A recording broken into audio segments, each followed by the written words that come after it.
What's up guys? Today I'm gonna show you how I remade the Love Me Game remix by DubVision Third Party. And this is how that sounds.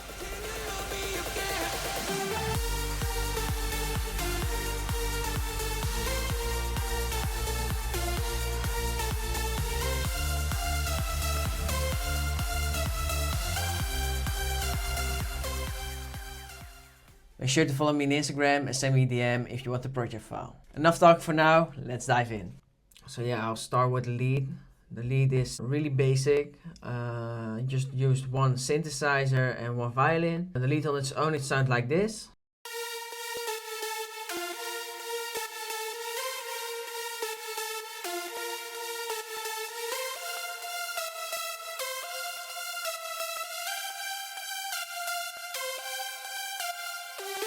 This lead consists of two groups. One is my synth group and the second one is my organic group, and those are the violins. Yeah, the synth group is this preset I used and it sounds like this.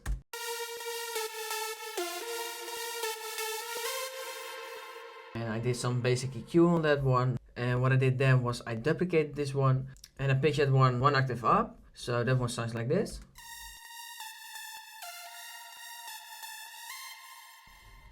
And I did the same EQ, so cut out some lows. And then for the second group I used violins. First violin sounds like this.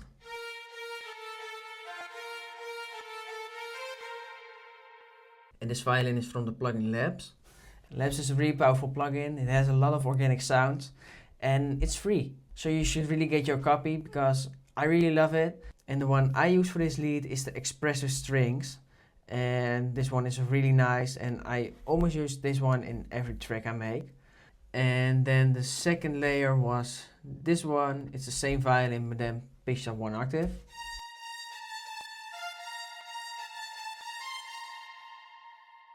And then for processing I only cut out some lows and that's it for the violins. And then on the main lead channel I had some other effects. I'll turn them off for now. And I'll turn them on step by step so you can hear what I'm doing and what it does. This is the lead without any effects on it. And if I'm turning on my OTT, it sounds like this. You can hear immediately that it's more aggressive and that the sounds are more glued together. I didn't put a lot of OTT on it, just 35% of depth and 70% of the downward. For the next plugin I used in Fresh Air.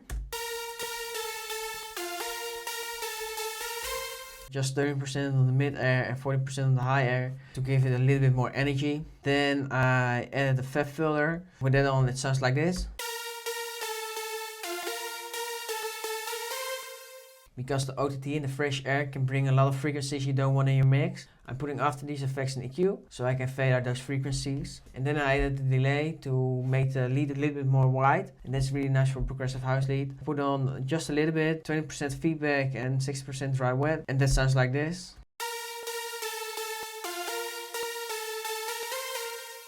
And then last but not least I added the kickstart. Just put it on 64% and set it on free punch. I never put a lot of kickstart on my leads, normally between 16 and 80, because you don't want your lead to get ducked 100% if the kick is playing.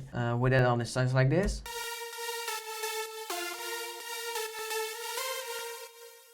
And then I added the return track for the Valhalla Vintage Verb. Put the decay on 5.5 seconds and the mix on 72.8. And after the verb I added a compressor. This compressor makes sure if the lead is playing, volume of the vintage verb will get lower and the lead has more room to play. And if the lead stops playing, the reverb will get harder, so that will fill up the spaces. And with that on, it sounds like this. And I show you how it sounds without a compressor.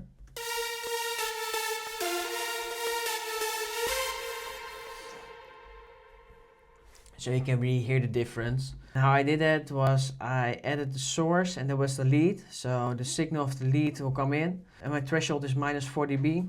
So it will duck down the Valhalla Vintage Verb, and when the lead stops playing the reverb will get harder. So with everything said about the lead, let's go to the chords. And the chords are these and they sound like this.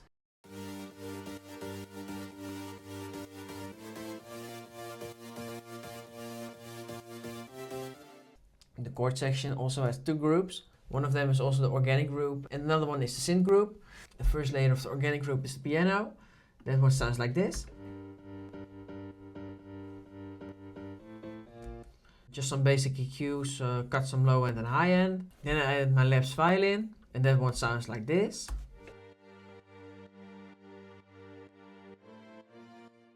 And again, it's the same expressive strings from Labs. And good to know, I chopped up the chords in the rhythm of the melody to match the groove better. Let me check. The second group is the synthesizer group, and the first layer is this one.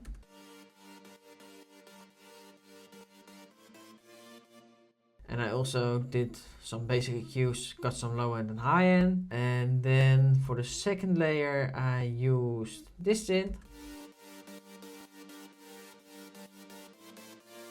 And this one is a little bit more powerful, and also cut out some low end and some high end. And then the third synth layer is this layer, and that one brings a bit of movement to my chord layer, and that one sounds like this. And I also did some basic EQ, got some low end and some high end. And then I added a kickstart on the main chord channel, and that one is on 76% on free punch. Next thing I'll show you is the bass. I started with the sub bass, and this sub bass sounds like this. And if you're listening to this on phone speakers, the chances there you can't hear it. I cut out all the frequencies above the 80 Hz. Then for the second layer I use this bass.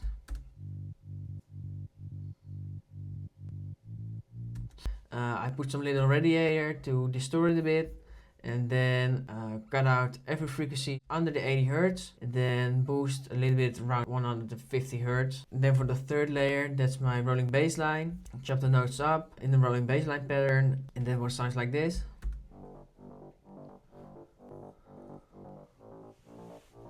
And I put on some distortion because I wanted to have it a little bit more distorted. Then after that I cut out all the higher frequencies. Yeah, that was the bass. The full bass sounds like this.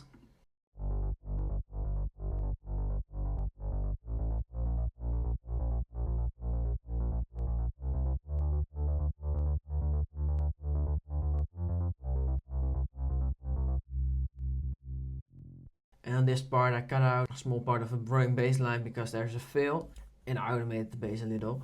And I put on a kickstart on 100% on the classic chain. And then now I'll show you the drums. I'll start with the kick. The kick sounds like this. And then I added some drums underneath that. These are the rides. Some drop claps. Also a little bit of delay. And then a drum group to drop a little bit more energy. And then I added another one. And for both I did some basic EQ, cut out some lows, put on a delay. So that's it for the drum loop. Then on the second drop I added a clap. Sounds like this.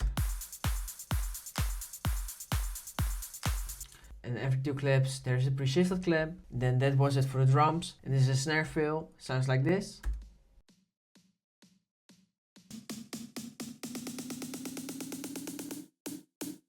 So what I did, I transposed it a bit, and I gave it a little bit more volume, and I added some decay, and that's it for the snare fill. The next thing I show you is the effects. The effects are not that crazy, it's just a third party sweep, sounds like this. Underneath that I added a sweep. And underneath that one I added a crash. And underneath that one I added another sweep. That one has a little bit of movement. And that one sounds like this. And then I added some sweeps up and some risers.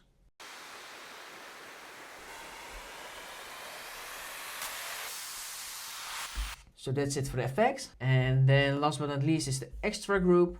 And those are the little drum fills and the snares, which I show you now.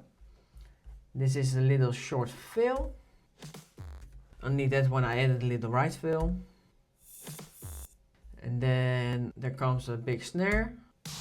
And here's another snare. And before we go into the second part of the drop, I added another big snare and riser.